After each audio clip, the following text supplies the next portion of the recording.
So Omori, an indie psychological horror game that has so much love and care put into it. Today I'm going to go over it and give you guys a big review. We are going to go over development, visuals, sound design, and most importantly, story. Remember in this review that I took the route where you open the door for Kel in the second real world section and not the Omori route. So with that said, let's start off with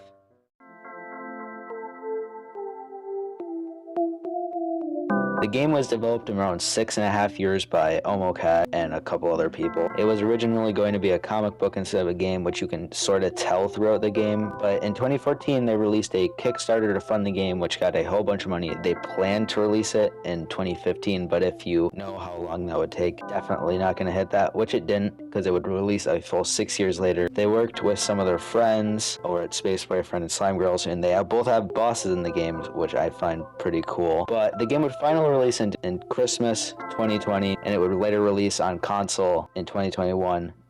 Now let's get into the gameplay in Omori is honestly the worst part about the game. It's basically just an average RPG game with one new thing, the emotions, which is a pretty cool system, but not enough to say the gameplay, unfortunately. Most of the gameplay just consists of this.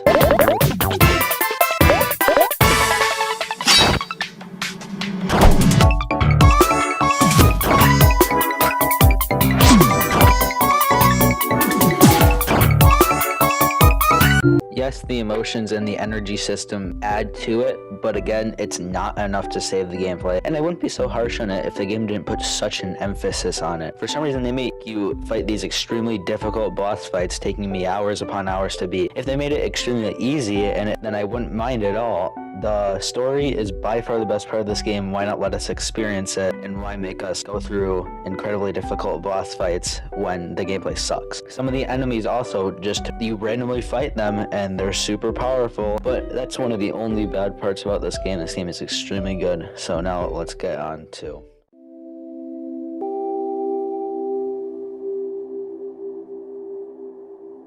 So this game's visuals are amazing. Everything in this game, from the art style, the empty killer of Omori showing how empty he actually is, with him just wearing black all the time, his soul is empty, he has no soul. He just leads everyone, he has nothing, feels nothing, just kind of like Sunny does when he projects himself onto him in headspace, because he doesn't speak, he just leads everyone, and that's only one of the things that they are able to do with the colors in this game. They also have amazing usage of colors with the different environments. Headspace is super happy with vibrant colors, but the colors kind of feel like too much. It almost feels fake in a way. It feels like there's only happiness in this area, which is the point of Headspace. Then there's the color usage in White Space. It feels a bit boring, empty, nothing there. Like you've seen everything after the first 5 minutes, but it gives off this sense of familiarity. You don't feel in danger, you feel safe. This exactly contradicts Black Space, which makes you feel unsafe and danger. It uses fear of the unknown, which is only boosted by the many doors that you have to go through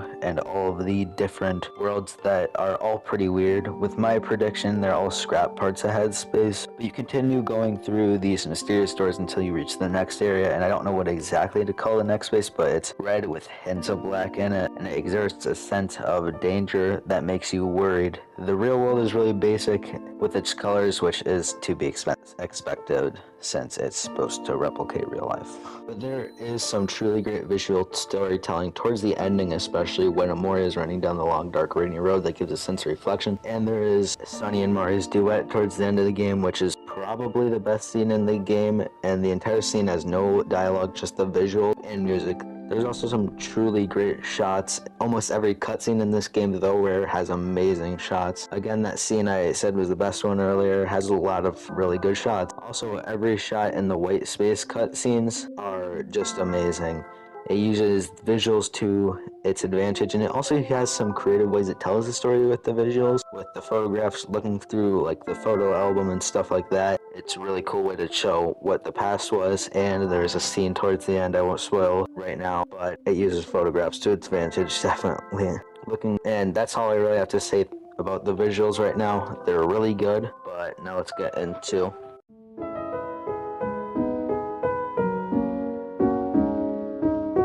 the The sound design in Omori is amazing. Let's put the soundtrack to the side for a bit. We'll get to that later, but the sound design, from the sound of everybody taking a picture when you tag somebody, from the sound of ambience while cutting through spiderwebs and vast forests, while the faint piano playing as Omori remembers Mari, is just every sound made in this game is perfect. But now let's talk about the music in this game. It's amazing. Like, one of the best OST in gaming's type amazing. All the tracks fit into the game so well, and on top of that, the songs are super good themselves. So let's go through some of the highlights of the soundtrack. First off, Title is an amazing song for the starting of the game, and when you first hear it, that's all it is, the title song of the game. And when you listen to it after beating the game, it's super sad, as it is played multiple times throughout the game to express Sunny's guilt and how much he misses his sister, and how she is always there in some way in his life, in Headspace, in the real world. By Your Side is a perfect representation of Headspace, the name symbolizing how his friends are always there and how his guilt is always there too. At the same time, the song is played when we first meet Mari in the game. The sound gives this friendly vibe that perfectly represents Headspace's colorful and nice vibe. Freeze is also a perfect atmospheric song. It makes you calm. It feels peaceful, just what this area is. Photographs is a perfect song for these mysterious white space scenes. It gives a sense of sadness and fear at the same time. A Home for Flower Empty gives this feeling of emptiness and sadness. I Just Love the 50s gives a sense of camaraderie between the group, with this end of adventure sound as it fits perfectly as it plays after you just beat probably the hardest mandatory boss in the game, and two characters' stories seemingly came to a semi-happy close. Lost Library gives this calming but confusing vibe of this little area in the game. It's dark, mysterious, but you don't feel any danger. Dear Little Brother is an amazing song, as it is one of, if not the first time we see Mari's spirit, and it is a song, and the song itself is a spin on By Your Side, which I mentioned earlier. Here We Are Together Again is a song that gives you a sound that gives off a reflective feel, which is fitting for the scene. Your Catastrophes is an amazing song to play over the Basil boss fight. It gives an uneasy vibe, which is so fitting for the scene and the boss fight. It is two friends who did something pretty horrible trying to cope with that. The song Omori is easily the best one in this game. The boss is so great, how it uses violin only, as that is Sunny's instrument. And it's also perfect for the clash between Sunny and Omori, as he is essentially fighting himself. And the song perfectly conveys that. I will talk more about this scene when we get to it, which with the scene it is in the story set. Also, Sunny and Mari's duet song is amazing. It plays over my favorite scene in the game, which I've mentioned multiple times. I will also get to that when we get into the story section. Those aren't the only good songs in the game, those are just the most notable. The music in this game is just amazing. Probably my favorite gaming soundtrack, with how it can make you feel and how it's used. So that's an amazing part of the game. Now let's get to the greatest part of this game.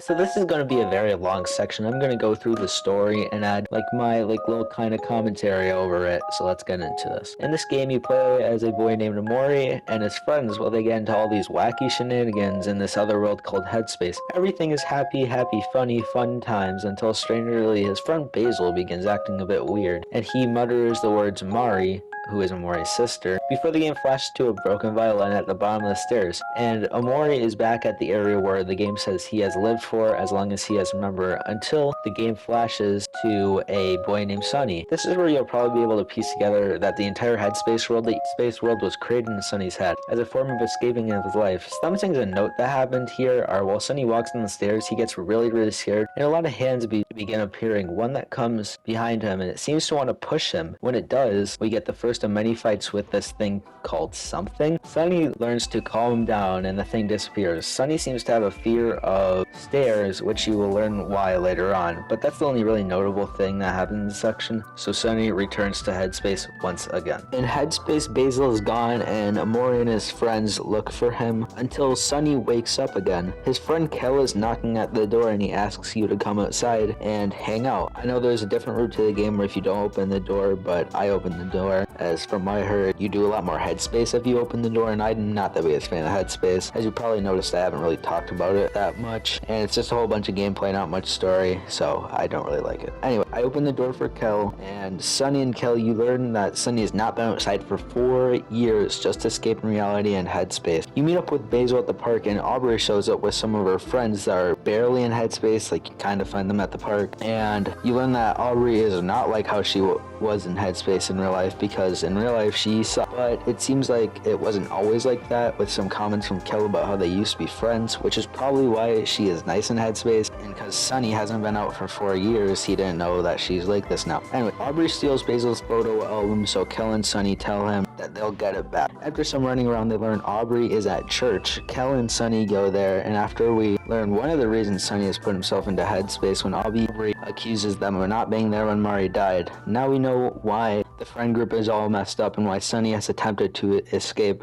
As we know from in Headspace, Mari is his older sister. We also know that you never do any gameplay with Amari in Headspace, as she's always at the picnic basket, which is the safest spot out of all the characters. We also know why Aubrey is like this now. She blames her old friends for not comforting her when she needed that most. After Kel and Sunny leave, they see her put the photo album in the trash. Kel retrieves it and gives it back to Basil, and Kel reveals that Sunny is moving to Basil. Basil is extremely sad and storms off. Sunny follows him, and Basil pleads for Sunny not to leave him, which is a request he does not follow, going back home where there is weird black things all over the place. He heads upstairs and begins to get very scared, representing the spider legs on screen that appear whenever he does or is about to do something he is scared to do. When he gets to the top, he sees a ghost version of Mari who just disappears before the spider thing attacks him.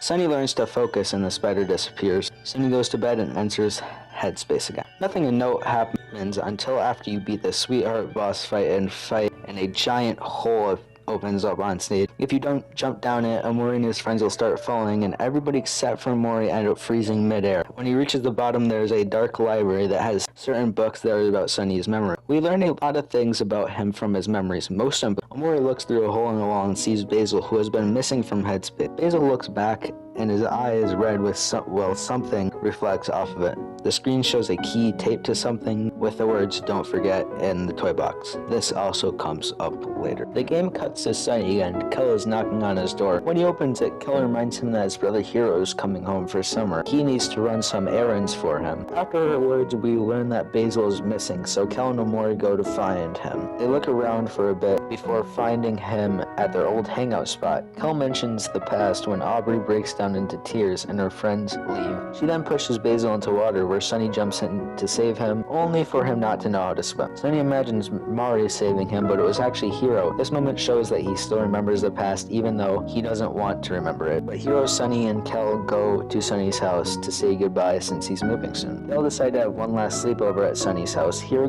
gets to the piano room where Mari used to play. Hiro decides to play a song on the piano. He plays, and then he asks Sunny if he still plays violin, which gets no response as Sunny doesn't talk. He also mentions he remembers a song he used to play with Mari, which you will hear later at the end of this game. After Hiro and Kel go to bed, you can find Mari's ghost inside the other bedroom in the house while the title theme plays. Sunny then goes to bed and once enters Headspace again. This time, Headspace is different. No one is here except for Mari, who is also looking for everyone. She asks Omori to help find them, and at one point you will get to a massive curtain. Mari begins floating and she becomes the ghost version of her. She says that she really misses Sunny and then disappears. This is the first time Sunny's name has been mentioned in Headspace. There's a whirlpool beneath where Mari disappeared. Nothing of note really happens until the end. There are 6 messages that will appear. All of them talks about what they call the truth. When you get to the end, something will want the group to complete a hangman game they've been slowly completing throughout this entire game. Once you do the key spell out, welcome to Black Space. Once you spell it, you will walk through Basil's flower garden for one last time. Basil narrates over the scene, and this is the last Headspace scene. It's a pretty good send-off. I'll just play the clip for you guys.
That's the second time Sunny has been mentioned in Headspace, and it's symbolizing how Sunny is trying to run away and it's not working. The escape has worked up until he started to actually go outside and interact with people. Anyway, when you follow Basil, he jumps into a hole similar to the one Omori jumped through when he got to that dark library. When they jump down, the only person who lands is Omori, and he finds Mari's dead body in her casket, and this happens.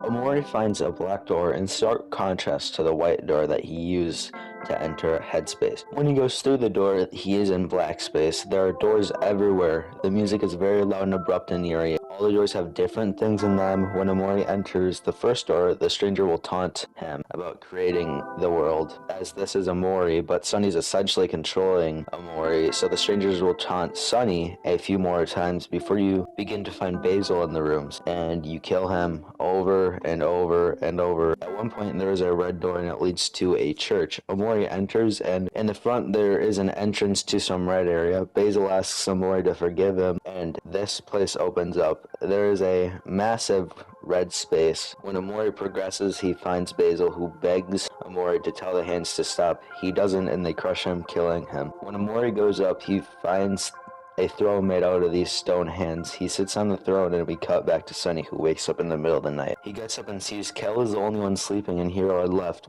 The title theme plays just like last time. Sunny goes to the piano room and sees Mari's ghost once again. We learn that she's the one playing the title music, and it is what her and Sunny were going to play at the recital before her death. She tells Sunny she knows that he hates how she'd lock herself in the piano room and practice, confirming what Omori read in the library was true. Mari blames herself for pushing him too hard because she just wanted it to be perfect, and they never got to do the recital. She then asks Sunny if they wanted to play the song now. Before that happens, Hiro enters the room and she disappears. Hiro swears he heard some music and that he misses Mari and thinks about her every day. He doesn't get why she killed herself. He then says Sunny should get some rest, so he does. When he wakes up, he sees that Hiro has made breakfast. We learn later in the game that before Mari died, she wanted him to be a chef, and after she passed away, he gave up on that. Him making breakfast shows that he's beginning to get over her death, but while they are eating, Aubrey's friends come over to Sunny's house and notify Kel, Hiro, and Sunny that Aubrey isn't answering. So they go to her house, and Kel remarks that they have never been in Aubrey's house, so when they go in there, they're probably surprised to learn that she does not have the best parents or upbringing. If you look around, there's just trash and bottles everywhere, showing her home life wasn't the best. They find her in the attic, and we learn that she stole some of the photos from the photo album, specifically the ones with Mari, because they are the last thing she has of her. They put all the photos back in the photo album, and even though there's still one missing, looking through the photo album, Aubrey begins to feel bad. She apologizes, and everybody accepts her apology. They decide to go to Basil's house so they can show him the finished photo album. When they arrive, they learn that Basil's grandma is sick and he's visiting her, so they go back to Omori's house, and they decide to go to their old treehouse. On the way there, they find the tree Mari hung herself from, and they talk about that day and where they were when that happened, as it was the day of Sunny and Mari's recital. Cal, Aubrey, and Hiro were getting prepared, and Sunny was doing nothing of interest. He was not doing anything at all. All of them are still pretty confused why she killed herself, but Hiro suggests that they move along, and it was getting to be too much for them. While they are inside the treehouse, they find the last picture and put it in the photo. Also on the back of the photo, there is a key to it with the words, "Don't forget it's in the toy box." The four friends look through the photo album. This scene is pretty sad, knowing what happened to Mari, and also knowing what actually happened to Mari when you replay the game. We also find out that Hiro and Mari were in a relationship, which makes sense because you also learn they were friends since they were little kids, and that they were the two oldest in the friend group. That also adds a lot to Hiro's character, as he seems incredibly heartbroken by her, as they all do, but especially him, since he thinks about it every day, even 4 years later. The music during this scene too gives a sense of nostalgia and the sense of childhood and happiness that this photo album perfectly encapsulates, but these times are never coming. Aubrey is overwhelmed with emotion, and she bursts out the room, going back to that tree Mari hung herself from. Aubrey puts a small homemade windmill thing on it. I don't know what these are called. She talks about how alone she was after all that happened. She talks about how everybody drifted away. She's then embraced by her friends, showing that she isn't alone and there are people who care about her. Everyone goes back to Basil's house and his caretaker asks them to go talk to Basil because he's locked himself in his room and refuses to talk. They attempt to get Basil out of his isolation and he doesn't respond, so all of them decide they're sleeping over. The scene of them all sleeping gives a nice vibe. Today was a good day, one of the first ones Sunny has had in like 4 years. The friend group is back together. Things will never be the same, but as close as it could get. And now, time for the massive twist that just changes everything. Sunny wakes up in the same white space he's been waking up as Omori. This is where he'd usually head to headspace. You can even interact with Omori here. But instead of heading to headspace, Sunny breaks the light bulb and it leads him into fighting something until he fights Mari's hang body. You go to the tree she was hung by and you find Basil there. Basil says, "The truth of the day will be hard to accept. When you see it, you have to stay strong and if you can, please forgive me." You obtain his photo album. Then in that little talk, it feels more like him talking to the player than talking to Sunny. Then you get to the big twist. You collect a bunch of photographs in all these different rooms, and then you see them in chronological order.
And that's the big twist. It's why Sunny wanted to escape, because he killed Mari. That's what all these confusing random cutscenes were scattered throughout the game was for. That's why Basil seems so traumatized.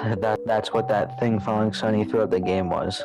The twist is one of the better ones I've seen. It changes everything, but it doesn't feel random, as it is hinted at multiple times throughout the game. And it makes me playing, or for me, I'm like rewatching, I'm like, whatever. It makes that so much better.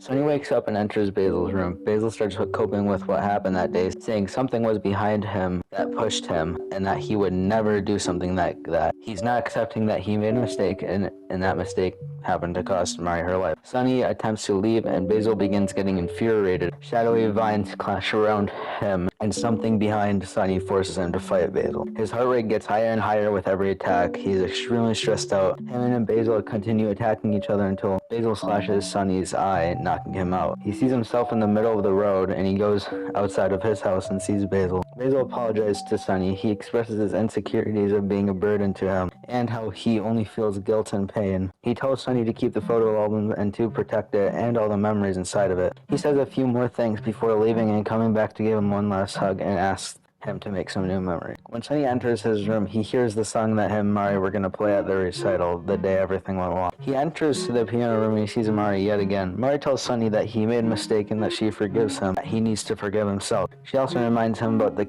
key to the toy box where his broken violin is hidden. We get yet another beautiful scene where Sunny runs down the rainy street remembering all the good times before Mari's passing. All these memories are based on Basil's photo album, as he told Sunny in their final confrontation to hold on to these memories and the times he remembered. There is the treehouse, the beach, the picnic, the rain, Basil's birthday, and Christmas where Sunny received his violin. This scene is pretty sad because he's remembering everything back before everything went wrong, when things were happy and before Mari died. The soundtrack during these scenes is really amazing, capturing like the heartwarming feels of these memories, and it's pretty sad remembering how it all ends. Anyway, Sunny enters the room where the recital was supposed to take place, and he imagines his friends giving him words of encouragement for what he did, and they ask him to play the violin. He does and breaks down crying before being teleported to white space where you see Omori and you begin the boss fight with him. The music during this fight is amazing. It's super emotional. It's played all by the violin, and also how it functions is really cool. You keep attacking continuously and he does not succumb. Every time he gets more and more bloody, and eventually the background turns to where his story ended off last time you see him. Throughout the boss fight, he hurls insults at Sunny such as "you should die, you're selfish." He lists everybody who loved Mari, including Sunny, and how he killed her. He calls him useless and that his friends will hate him as much as he does when they learn. These are all things that Sunny tells himself, and defeating Omori, he's letting go of these emotions until the final time he doesn't succumb. The game asks if you want to continue, and this is where you can choose what ending you want. If you say no, you don't, you get what I would say is the inferior ending, where Sunny just kills himself by jumping off the top of a high building. That ending is just alright, but the ending, if you choose to continue, is amazing. Sunny gets up and begins playing his violin, which reminds him of what could have happened with Mari at that recital, and I'll just play the scene.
Out of all the amazing scenes in this game, this one is probably my favorite. How it captures how great the game is. It showcases the highlights of their life, and you know how it ends, and how this all comes to an abrupt stop because of one mistake. Then it shows what could have been with them at their recital. This scene is just absolutely amazing. It has everything I would want for a scene like this. But anyway, the game isn't over yet. That's after that scene, we see Omori and Sunny hug each other. Omori drops his knife and disappears. This is symbolizing Sunny letting go of his escape and embracing real life. He wakes up in a hospital from his wounds he obtained during his fight with Basil, and he finally lets himself cry. This is the first time outside of combat Sunny's face actually has an expression on it, showing that he's letting go of Omori and becoming his own person. Sunny goes to the room that Basil is in, and on his way he sees his headspace friends leave. He goes to Basil, and he goes to the opposite direction and visits Basil's room with all of his friends, and for the first time in 4 years he speaks, saying, "I have something to tell you." Then the game ends. I think it's such a good ending because we don't need to see how his friends reacted to it. We just need to know he told them. This ending is truly spectacular, and it's so much better than the other one. This entire game is just a triumph in storytelling. It gives deep and compelling story about loss, grief, regret, escapism, and depression. This entire story is just perfect.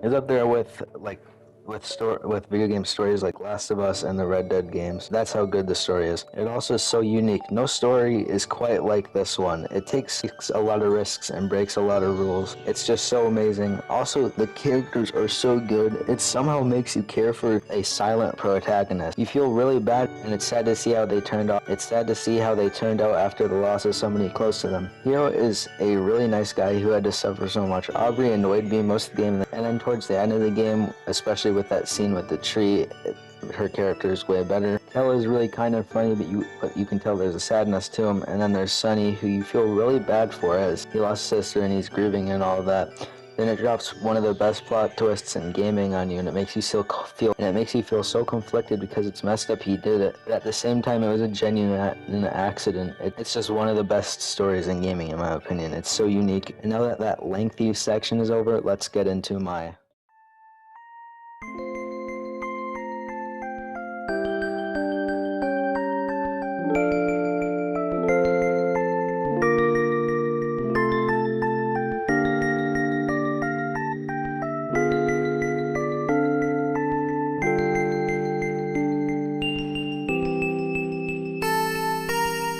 Omori is one of the best games I've ever played. It has one of the best stories in gaming. It uses colors and sound to evoke so many emotions, and it tackles these themes in an amazing way. It makes you feel very bad for the characters, and none of them deserved what they got, but with that, it's pretty realistic. Everyone makes mistakes, and sometimes they can even be fatal, and I love how the game doesn't tell you exactly what it means, which is also realistic, because most of the time a person would spell out exactly what they're saying. Just everything about this game except for the gameplay, and one of the endings is great. It's a perfect 10 out of 10 in my opinion, and it's up there with my favorite games of all time, like the Last of Us games and the newest God of War games.